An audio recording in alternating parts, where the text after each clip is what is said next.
Certainly. Second announcement for the day. The event of the girls under 17 World Cup, and they will be participating in the qualifiers later on this year.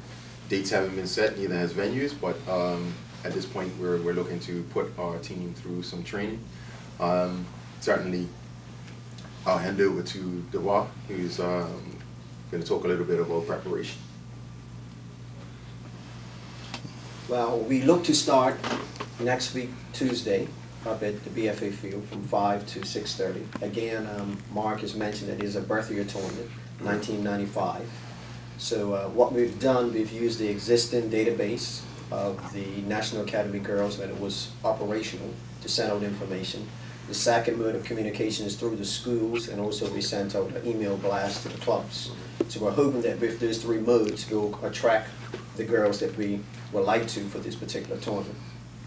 The intention is always to get them together initially to see a lot of girls over the period of March. So every Tuesday in the month of March, we'll look to host training sessions to have a real look at the girls, and then formulate a provisional pool of players to train in preparation for the tournament. What we're trying to do, in addition, is to have one session until the girls' season completely ends, and once the women's league is finished, then we will look to increase the sessions. What does this mean for girls football? They've been going through a little challenges the last couple of years. This must be something exciting for women's football going forward for this year.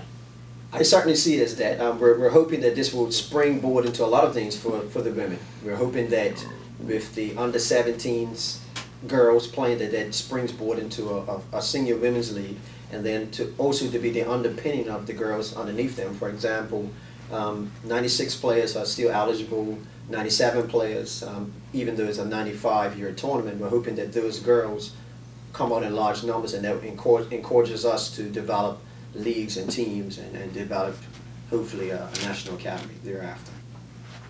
When you say 96 players are eligible, are you limited to the numbers that you can? No. Ideally, I think one of the reasons that we keep banging about the birth year is that you know, the tournament is birth year driven, so the older players generally perform better based on maturity and physical size. So that's why. So anyone is really eligible. I think the key is being good enough, and you know, hopefully we have a lot of 1995s who are good enough. But in Bermuda, based on birth rates and everything else in between, that we're sometimes subject to fielding a team that best represents us, not necessarily representing the correct birth age. What time is the training session going to be on Tuesday? 5 to 6:30.